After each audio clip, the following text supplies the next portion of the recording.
Hello friends, कैसे आप लोग? आशा करते हैं आप सब अच्छे होंगे, मस्त होंगे, तंदुरुस्त होंगे और अच्छे से स्टडी कर रहे होंगे। तो चलिए फ्रेंड्स, आज हम इस वीडियो में कराने वाले हैं 80 क्वेश्चन। आपको जैसे एग्जाम में आपको क्वेश्चन देखेंगे और मिलेंगे, उस तरह के क्वेश्चन आपको हम यहाँ पे कराएंगे और सेम ऐसा ही क्वेश्चन आपको एग्जाम में देखने को मिल जाएंगे। इसमें आपका फिजिक्स होगा, बायोलॉजी होगा, केमिस्ट्री होगा, सभी क्वेश्चन आपको इस वीडियो में देखने के मिलेंगे और 80 क्वेश्चन कराएंगे जो कि मोस्ट इंपॉर्टेंट एकदम टॉप क्वेश्चन होंगे, जो कि आपको एग्जाम में देखने के मिलेंगे और ऐसा ही एग्जाम में पूछा भी जाता है। तो पहले बच्चों, वीडियो को एकदम लाइक जरूर कर दीजिएगा। आप लोग वीडियो को लाइक नहीं करते हैं, वीडियो को शेयर नहीं करते हैं और चैनल को सब्सक्राइब भी नहीं करते, तो प्लीज़ चैनल को सब्सक्राइब जरूर कर दीजिएगा और वीडियो को लास्ट तक देखिएगा, तभी आपको समझ में आएगा।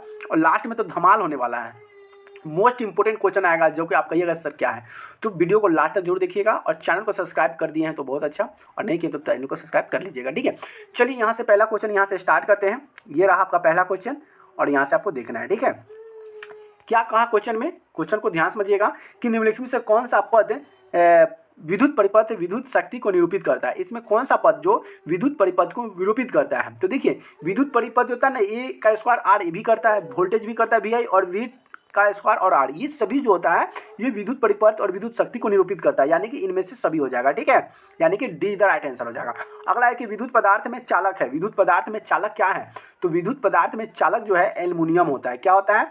एल्युमिनियम, यानी कि सीधा राइट आंसर हो जाएगा। अगला, एक सेल का विद्युत चालक बल्ब 1.5 V से 10 आवेश गुजरने पर कार्य होगा। तो कार्य कैसा हो जाएगा? तो ये कार्य हो जाएगा 1.5 J हो जाएगा, यानी कि जूल हो जाएगा, ठीक है। अगला है कि कुछ बादले का रंग उजला क्यों होता है? मतलब कुछ बादल जो होती है उसका जो रंग जो होता है वो उजला होता है। तो ऐसा क्यों होता है? तो ऐसा होता है प्रकिरणों के कारण। क्या होता है? प्रकिरणों के कारण। जब सूर्य का प्रकाश जो उस पर पड़ता है तो प्रकिरण जब उस पर पड़ता है जिसके कारण वो उजला प्रतीत होता है, ठीक। अगली क्वेश्चन की बात कर लेते हैं। अगला क्वेश्चन ये रहा, क्या कहता है कि फोकस के ध्रुव की ओर आने पर, फोकस के ध्रुव के आने पर अवतल दर्पण में आवर्धन का मान, मतलब फोकस के ध्रुव की ओर आने पर, जब फोकस के ध्रुव की जब ओर आएगा तो अवतल दर्पण में आवर्धन का जो मान होगा वो क्या होगा? मान क्या हो जाएगा प्यारे बच्चों? तो अगर मान की बात करें तो मान हो जाएगा, बढ़ जाएगा। क्या हो जाएगा? मान बढ़ जाएगा, यानी कि इधर राइट आंसर हो जाएगा। अगला, निम्नलिखित में से किस धातु के सोलर सेल बना होता है? मतलब कौन सी धातु है जिसका सोलर सेल बना होता है? किस धातु से बना होता है? जल्दी कमेंट कर बताइए, किस धातु से सोलर सेल बना होता है? तो अगर बात करें तो यहाँ पे तो सोना तो होगा नहीं, जस्ता नहीं होगा, सिलिकॉन होता है। क्या होता है? सिलिकॉन जो होता है वह सोलर सेल बना होता है। अगला है, विद्युत बैटरी के कारण चालक में उत्पन्न होता है। विद्युत जो बैटरी जो होते हैं, विद्युत प्रतिरोध होता है किसके कारण? तो वैद्युत प्रतिरोध के कारण उत्पन्न होता है। तो उत्पन्न क्या होता है? तो उत्पन्न होता है उष्मीय प्रभाव उत्पन्न होता है। क्या होता है? उष्मीय प्रभाव उत्पन्न होता है, यानी कि सीधा राइट आंसर हो जाएगा, ठीक है। चलिए अगला क्वेश्चन ये रहा कि प्रतिरोध का मान बढ़ाने के लिए प्रतिरोधकों को जोड़ा जाना चाहिए। मतलब क्या जोड़ा जाना चाहिए आपस में प्यारे बच्चों? तो अगर बात करें तो इसमें पावर्स क्रम जो होता है ना उसको में जोड़ा जाना चाहिए, यानी कि इधर राइट आंसर हो जाएगा।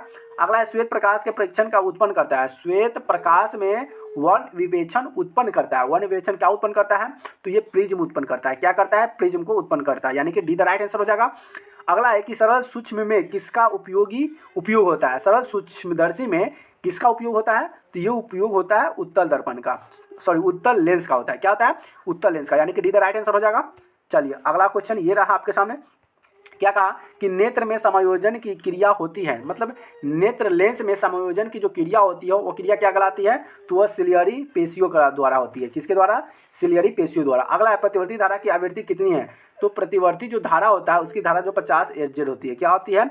50 Hz होती है। अगला है कि किसी धारावाही परिनालिका के भीतर सभी बिंदुओं पर चुंबकीय क्या होता है? तो चुंबकीय एक समान होता है, असमानता कोई निश्चित नहीं होता, या इनमें से कोई नहीं होता है। बताइए इसका आंसर क्या होगा? तो वहाँ पे जो परिनालिका जो होती है उसके भीतर सभी बिंदु का चुंबकीय जो होता है एक समान होता है, ठीक है, यानी कि एक द राइट आंसर हो जाएगा। चलिए अगला क्वेश्चन की बात कर लेते हैं। अगला क्वेश्चन क्या कहता है कि स्पेक्ट्रम प्राप्त करने के लिए प्रयोग होता है। स्पेक्ट्रम प्राप्त करने के लिए किसका प्रयोग होता है? तो स्पेक्ट्रम प्राप्त करने के लिए प्रिज्म का प्रयोग होता है। किसका प्रयोग होता है? प्रिज्म का प्रयोग होता है। अगला है कि कांच प्रिज्म द्वारा श्वेत प्रकाश के स्पेक्ट्रम में किस रंग की किरण का झुकाव होता है? तो ये बैगनी जो कलर का जो रंग होता है उस पर वह झुकाव होता है। समझ आ गया? अगला है कि लेंस में मुख्य फोकस की संख्या कितनी होती है? मतलब लेंस में मुख्य फोकस जो होती है, मुख्य फोकस की संख्या कितनी होती है? तो मुख्य फोकस की संख्या 2 होती है, ठीक है। इधर राइट आंसर हो जाएगा।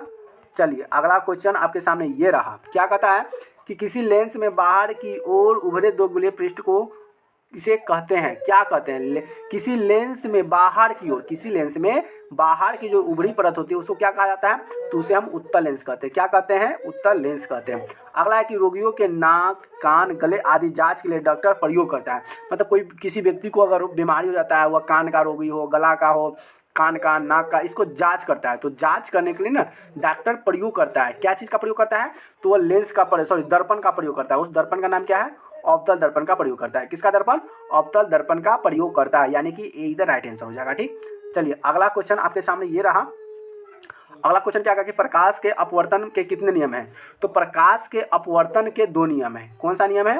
प्रकाश के अपवर्तन के कितने नियम है? 2 नियम है। बिजली के फ्यूज का तार बना होता है, बिजली के जो फ्यूज होता है उसका जो तार होता है बना होता है, किसका बना होता है? तो तांबे और टीन का बना होता है। किसका बना होता है? तांबा और टीन का बना होता है, मिश्रण होता है। ठीक है, अगला परिपथ में किन्हीं 2 बिंदुओं के बीच का विभवांतर मापा जाता है। तो परिपथ के में किन्हीं 2 बिंदुओं के बीच के विभवांतर को जो मापा जाता है उसे हम क्या कहते हैं? उसे हम वोल्ट मीटर कहते हैं। क्या कहते हैं? वोल्ट मीटर कहते हैं, यानी कि बी द राइट आंसर हो जाएगा। ठीक, चलिए अगला क्वेश्चन ये रहा। अगला क्वेश्चन क्या कहा कि निम्न में से किसका अर्थ जल होता है? मतलब इसमें जो दिया गया है इसमें किसका अर्थ जल होता है? तो ये हाइड्रा, क्या है? हाइड्रो को जल कहा जाता है। अगला है ताप बढ़ने पर चालक का प्रतिरोध क्या होगा? ताप जब बढ़ेगा तो चालक का प्रतिरोध क्या होगा? तो चालक का प्रतिरोध भी क्या हो जाएगा? बढ़ जाएगा, यानी कि ए द राइट आंसर हो जाएगा। अगला है कि प्रकाश क्या है? प्रकाश तो है, लेकिन ये प्रकाश क्या है? कणों का प्रवाह है? जी नहीं, आँख को प्रभावित करने वाला ऊर्जा है। प्रकाश क्या करता है? आँख को प्रभावित, जब रोशनी आता है ना तो हमारे आँख के सामने कोई वस्तु को हम आसानी से देख लेते हैं, उसी को क्या कहते हैं? आँख से प्रभावित होना है। ठीक है, चलिए अगला क्वेश्चन देख लेते हैं। अगला क्वेश्चन क्या रहा? ये रहा। क्या कहता है कि स्थित विद्युत में आवेश क्या होता है? कि स्थित विद्युत मतलब क्या होता है? बिजली, करंट। जब वो स्थित होता है मतलब उसमें धारा प्रवाहित नहीं होता तो उस आवेश को कहा जाता है, तो उस आवेश को कहा जाता है विराम अवस्था में रहना। क्या होता है? विराम, यानी उसमें लाइट नहीं है तो वह विराम कर रहा है, यानी कि आराम कर रहा है। ठीक, तो भाई आप लोग भूल कर भी ऐसा आराम के चक्कर में मत रहना, तो लग जाएगा बाबा जी का प्यारे हो जाओगे। ठीक है, अगला है कि दूरदृष्टि वाले साफ साफ देख सकते हैं। मतलब दूरदृष्टि आंखों वाले, आंखों साफ साफ देख सकती हैं। तो दूरदृष्टि जिसको होता है वह साफ साफ क्या देख सकती है? तो दूर की वस्तुओं को ही साफ साफ देख सकते हैं, लेकिन नज़दीक की वस्तुओं से साफ साफ दिखाई नहीं देगा। अगला है नीला तथा हरा प्रकाश के मिलने पर किस प्रकिरण का प्राप्त होता है? मतलब नीला और हरा प्रकाश जब एक दूसरे से मिलता है तो किस वर्ण का प्रकार प्राप्त होता है? मतलब किस तरह का होगा? क्या हरा होगा, स्याह हो जाएगा, पीला हो जाता है, वह नीला होता है, तो ये स्यान हो जाएगा। क्या हो जाएगा? स्यान कलर में बताया जाता है। अगला चुंबकीय क्षेत्र की तीव्रता का मापक है। चुंबकीय क्षेत्र की जो तीव्रता होती है उसको मापा जाता है। किससे मापा जाता है? तो उसको मापने के लिए टेस्ला का प्रयोग करते हैं। किसका? टेस्ला। अगला बात कर लेते हैं, अगला क्वेश्चन की चुंबकीय क्षेत्र क्या है? चुंबकीय क्षेत्र रेखाओं के निकटता बदलता है। चुंबकीय क्षेत्र रेखाओं की जो निकटता है वह बदलता है। क्या बदलता है? तो क्षेत्र का मान बदलता है। क्या होता है? क्षेत्र का मान बदलता है। अगला हम बात करते हैं दर्पण की चौड़ाई को कहा जाता है। दर्पण की जो चौड़ाई होता है, यानी कि दर्पण मतलब क्या होता है? शीशा, उसकी जो चौड़ाई होती है उसे कहा जाता है, उसे क्या कहा जाता है? तो द्वारक कहा जाता है। क्या कहा जाता है? द्वारक कहा जाता है, यानी कि बी द राइट आंसर हो जाएगा। अगला निम्नलिखित में से कौन सहसंयोजक यौगिक है? निम्नलिखित में कौन सा है जो सहसंयोजक यौगिक है? तो यह है CH4। क्या है? CH4, see the right answer हो जाएगा। चलिए अगला बात कर लेते हैं अगला क्वेश्चन की। अगला क्वेश्चन क्या कहा कि अभिक्रियाशील समूह यानी कि CO कहते हैं। किसे कहते हैं? अभिक्रियाशील जो समूह होता है वह होता है कार्बोनोलिक समूह होता है। क्या होता है? कार्बोनोली समूह होता है। अगला है किस कोष में इलेक्ट्रॉन की अधिकतम संख्या होती है? मतलब कौन सा कोष होता है जिसमें इलेक्ट्रॉन की जो संख्या होती है सबसे अधिक होती है? तो वो होता है 2n का स्क्वायर में। ठीक है, चलिए अगला क्वेश्चन देख लेते हैं। अगला क्वेश्चन ये रहा कि कैथोड किरणें में क्या उपस्थित रहता है? कैथोड जो किरण होता है उसमें क्या उपस्थित होता है? तो कैथोड अगर किरण की बात करें तो उसमें जो उपस्थित होता है उसमें इलेक्ट्रॉन होता है। क्या होता है? इलेक्ट्रॉन उपस्थित होता है, यानी कि एक द राइट आंसर हो जाएगा। अगला है कि सभी अम्ल जल में घुलकर प्रदान करते हैं। सभी अम्ल जो है जल में घुलकर प्रदान करते हैं। तो सभी जल अम्ल में घुलकर क्या प्रदान करते हैं? तो H+ आयन जो है वह प्रदान करते हैं। अगला है वे सभी पदार्थ भस्म कहे जाते हैं जो जल में घुलकर किस प्रकार आयन देते हैं? जल में घुलकर वो किस प्रकार आयन देते हैं? तो वो देते हैं हाइड्रोक्लोरिक अम्ल, यानी कि OH। ठीक है, माइनस। चलिए अगला बात कर लेते हैं अगली क्वेश्चन की।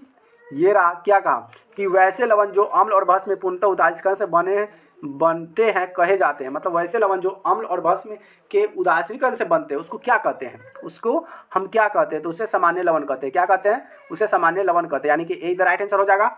अगला है कि प्रथम कार्बनिक यौगिक का संश्लेषण किसने किया था। प्रथम कार्बनिक यौगिक जो था, यूरिया का संश्लेषण जो था, ये किसने किया था, तो ये वो हॉलर ने किया था। किसने किया था, वोलर ने, यानी कि बी द राइट आंसर हो जाएगा। अगला है कि कैल्शियम कार्बोनेट जल के साथ अभिक्रिया कर देता है, तो अभी जल के साथ अभिक्रिया करके क्या देता है, तो जल के साथ अभिक्रिया करके एथाइन देता है। क्या देता है, एथाइन, यानी कि डी द राइट आंसर हो जाएगा। चलिए अगला क्वेश्चन ये रहा, क्या कहता है कि लोहे से जिंक लेपित की क्रिया को कहते हैं। मतलब क्या बोलते हैं उसको, लोहे से जिंक लेपित, यानी कि लोहे पर जो लेप लगाते हैं, पेंट करते हैं, उसको लेपित क्रिया जो कहते हैं, उस क्रिया को हम क्या कहते हैं, जो लेप चढ़ाते हैं उस क्रम क्रिया को कहा जाता है गैल्वेनीकरण। क्या होता है, गैल्वेनीकरण कहा जाता है। ठीक है। अगला है कि निम्नलिखित में से कौन अधिक अभिक्रियाशील है। निम्नलिखित में से कौन अभिक्रियाशील है, तो पहले बच्चों अगर इसके अगर आंसर की बात करेंगे तो Cu कॉपर, ठीक है, ये सर्वाधिक अभिक्रियाशील है। ठीक है। चलिए अगला क्वेश्चन बात कर लेते हैं। अगले क्वेश्चन का अगला क्वेश्चन क्या कहा कि तत्वों के आवर्त सारणी के प्रारंभिक किसान विकास में किसका प्रमुख योगदान रहा है। मतलब तत्व का जो वर्गीकरण श्रेणी होता है उसका शुरुआत में विकास में किसका योगदान सबसे ज़्यादा महत्वपूर्ण होता है। तो अगर महत्वपूर्ण की अगर बात करें तो होता है मेंडलीव का। किसका, मेंडलीव का योगदान सबसे ज़्यादा होता है। अच्छा एक बात बताइए, मेंडलीव ने किस पौधे पर अपना योगदान किया था, यानी किस पौधे, मेंडलीव ने किस पौधे पर किस पौधे में परीक्षण में प्रयोग किया था, किस पौधे का परीक्षण किया था, मतलब कुछ जांच किया था लेकिन उसमें कुछ पौधा लिया था। आपको पौधे का नाम बताइए, मेंडलीव ने। ठीक, तब तक अगला क्वेश्चन ले लेते हैं। अगला क्वेश्चन ये रहा कि समस्थानिक के गुण धर्म समान होते हैं लेकिन परमाणु द्रव्यमान, मतलब समस्थानिक जो गुण धर्म होते हैं वो तो समान होते हैं लेकिन परमाणु का जो द्रव्यमान होता है वो क्या होता है, तो वह भिन्न भिन्न होता है। भिन्न भिन्न का मतलब क्या होता है, वह अलग अलग होता है। ठीक है। अगला है कि लेड नाइट्रेट, क्या है, लेड नाइट्रेट तथा पोटेशियम आयोडाइड के विलयन को मिलाने पर अभिक्षण बनता है। इस अभिक्षण का रंग कैसा होता है, तो इसका रंग की अगर बात करें तो ये पीला होता है। कैसा होता है, पीला होता है, यानी कि डी द राइट आंसर हो जाएगा। चलिए अगला क्वेश्चन की बात करते हैं कि निम्नलिखित में से किसे चाकू से काटा जा सकता है। मतलब इसमें से कौन सा है जिसको हम चाकू से काट सकते हैं, तो लिथियम है। क्या है, लिथियम, लिथियम को हम चाकू से काट सकते हैं। अगला है सीने बार किसका अयस्क है। सीने बार जो है ये किसका अयस्क होता है, तो ये Hg का होता है। ठीक है, किसका होता है, Hg का। अगला है रासायनिक अभिक्रिया के दौरान किस पदार्थ का ऑक्सीजन का ह्रास कहलाता है। रासायनिक अभिक्रिया के दौरान किसका ह्रास होता है, तो ये होता है अपचयन का। किसका होता है, अपचयन का ह्रास होता है, यानी कि बी द राइट आंसर हो जाएगा। चलिए नेक्स्ट क्वेश्चन अगला ये रहा, एल्युमिनियम पर मोटी ऑक्साइड की परत बनाने की प्रक्रिया कहलाती है। मतलब एल्युमिनियम पर जो मोटी जो ऑक्साइड की जो परत होती है उस परत की जो प्रक्रिया होती है, इस प्रक्रिया को हम लोग क्या कहते हैं, तो इस प्रक्रिया को हम लोग कहते हैं एनोडीकरण। क्या कहते हैं, एनोडीकरण कहते हैं। ठीक है, यानी कि B is the right answer हो जाएगा। चलिए अगला क्वेश्चन है कि निम्नलिखित में से कौन सा ऑक्सी कारक है, इनमें कौन सा है जो ऑक्सी कारक है। ठीक है, तो ये हो जाएगा H2S हो जाएगा। क्या हो जाएगा, H2S, इधर राइट आंसर हो जाएगा। अगली बात कर लेते हैं कि कौन कौन कार्बन यौगिक सबसे अधिक के अभिक्रियाशील है। कौन कौन कार्बन यौगिक सबसे अधिक क्रियाशील है, तो क्रियाशील की अगर बात करें तो ये हो जाएगा C2H4। अगला है किस कोष में इलेक्ट्रॉन का अधिक संख्या होती है। कौन सा कोष में इलेक्ट्रॉन की जो संख्या होती है सबसे अधिक होता है, तो होता है 2n का स्क्वायर में। ठीक, अगला है कि डायथीमियल्स ईथर यानी कि C2H6O IUPAC का नाम है। किसका नाम है, तो अगर नाम की बात करेंगे तो ये हो जाएगा मिथॉक्सिन मीथेन हो जाएगा। क्या हो जाएगा, मिथॉक्सी मीथेन हो जाएगा। डी द राइट आंसर हो जाएगा। अगली क्वेश्चन की बात कर लेते हैं कि मेंडल ने, देखिए मेंडल ने आ गया, मेंडल ने मटर में कितने गुणों का कार्य किया था, और मेंडल ने किस पौधे की खोज किया था, मटर पौधे की गुण का खोज किया था, और इसमें कितने गुणों का कार्य किया था। तो अगर गुण की अगर बात करें ना तो इसमें 7 गुणों का बात किया था। किसने, 7 गुणों का बात किया था। अब बात करते हैं ऑक्सिन है, तो ऑक्सिन क्या है, ऑक्सिन क्या है, क्या एक हार्मोन है, वसा है, एंजाइम है, या कार्बोहाइड्रेट है। तो अगर ऑक्सिन की अगर बात करें तो ऑक्सिन जो है एक हार्मोन है। क्या है, एक हार्मोन है। ऑक्सिन क्या है, एक हार्मोन है। ठीक है, अगला है कि मेथेनॉइक अम्ल का सामान्य नाम क्या है। मेथेनॉइक अम्ल का सामान्य नाम क्या है, तो देखिए मेथेनॉइक अम्ल जो है ना, अगर इसके सामान्य नाम की अगर बात करें तो इसका सामान्य नाम हो जाएगा फॉर्मिक अम्ल होता है। क्या होता है, इसका सामान्य नाम फॉर्मिक अम्ल हो जाता है। ठीक है, अब यहाँ से इंपॉर्टेंट क्वेश्चन आ गया धोबिया सोडा। ठीक है, ये भी IMP में रख लीजिएगा इंपॉर्टेंट में। ठीक है, धोबिया सोडा का रासायनिक सूत्र क्या होता है, चलिए इसका कमेंट में आपका जल्दी जल्दी जवाब दीजिए, तो इसका आंसर क्या हो जाएगा, ठीक है। तो देखिए धोबिया सोडा का रासायनिक सूत्र होता है Na2CO3। क्या होता है? Na2CO3। अब देखिए कहीं पे Na2CO3 है, यहाँ पे है Na2CO3, जिसको H10H2O भी बोला जाता है, ठीक है। अगला है जल में घुलनशील भस्म क्या कहलाता है? जो जल में घुलनशील होता है उस भस्म को हम क्या कहते हैं? क्या उस भस्म को क्या कहा जाता है? क्या क्षार कहते हैं, सारा कहते हैं, क्षरण कहते हैं, संरक्षण कहते हैं? तो उसे हम क्षार कहते हैं। क्या कहते हैं? क्षार कहते हैं। अगला है कि ऑक्जेलिक अम्ल का प्राकृतिक स्रोत निम्नलिखित में से कौन सा है? ऑक्जेलिक अम्ल का प्राकृतिक जो स्रोत होता है निम्नलिखित में से कौन सा होता है प्यारे बच्चों? इसका जवाब कौन देगा? तो इसका जवाब आप लोग दीजिएगा, टमाटर होता है, ठीक है। आपसे पूछा जाएगा कि टमाटर में कौन सा अम्ल पाया जाता है? तो ऑक्जेलिक अम्ल पाया जाता है, ठीक है, याद रहेगा ना जी। इमली में कौन सा अम्ल पाया जाता है? टार्टरिक। संतरा में टार्टरिक पाया जाता है, ठीक है, इसमें फॉर्मिक अम्ल पाया जाता है। और सिरका में भी टार्टरिक अम्ल पाया जाता है, ठीक है। चलिए अगला हम बात कर लेते हैं अगला क्वेश्चन की। अगला क्वेश्चन किया कहा कि उपचयन अपचयन क्या है? कि उपचयन अपचयन अभिक्रिया को क्या कहते हैं? उपचयन अपचयन अभिक्रिया को क्या कहा जाता है? तो उपचयन अपचयन जो अभिक्रिया होता है उसे रेड क्रॉस अभिक्रिया कहा जाता है, रेड क्रॉस अभिक्रिया, ठीक है। ये इधर राइट आंसर हो जाएगा। अगला क्वेश्चन क्या है कि कर्माकुंचक गति कहाँ पाई जाती है? कर्माकुंचक जो गति होता है ये कहाँ पाया जाता है? तो ये पाया जाता है आहार नली में पाया जाता है। आहार नली जो खाना वाना जो हम खाते हैं अंदर जो पाइप होता है उसी के अंदर ये कर्माकुंचक आहार नली गति पाई जाती है। अगला है कि टेनिन मुख्यतः कहाँ जमा होता है? टेनिन जो होता है ना, टेनिन ये मुख्यतः जमा होता है, लेकिन कहाँ पे जमा होता है? वृक्ष के छाल में जाकर जमा हो जाता है, ठीक है, यानी कि इधर राइट आंसर हो जाएगा। चलिए नेक्स्ट क्वेश्चन ये रहा कि हृदय का पेस मेकर कहते हैं, मतलब हृदय का जो पेस मेकर होता है ये किसे कहा जाता है? तो हृदय का पेस मेकर जो होता है ना SA नोड को कहा जाता है। किसे कहा जाता है? SA नोड को कहा जाता है, यानी कि इधर राइट आंसर हो जाएगा। अगला है कि एक सामान्य व्यक्ति में हृदय धड़कन की गति होती है, मतलब एक सामान्य व्यक्ति जो हो गया उसका हृदय यानी दिल का जो धड़कन की जो गति होती है वह धड़कन कितना धड़कता है, कितना देर पर, यानी कि उसको 72 बार बोलते हैं धड़कता है, तो इसको हम बोल सकते हैं 72 से 80 मिनट प्रति मिनट, यानी कि 1 मिनट में 72 बार दिल धड़कता है। तो यहाँ पे अंदाजा 72 यानी कि 80 से लेकर 70 से 80 के बीच में 72 आ गया, तो ये हमारा आंसर हो जाएगा, ठीक है। चलिए अगला क्वेश्चन ये रहा कि रुधिर का चाप यंत्र होता है, रुधिर का चाप नियंत्रित होता है। तो रुधिर का जो चाप नियंत्रित होता है ये किसके द्वारा होता है? तो रुधिर का जो चाप नियंत्रित होता है ये एनिल ड्रिल के द्वारा होता है। क्या होता है? एनिल ड्रिल के द्वारा, यानी कि सीधा राइट आंसर हो जाएगा। अगला है कौन सा पादप हार्मोन पत्ती के मुरझाने के लिए उत्तरदायी है?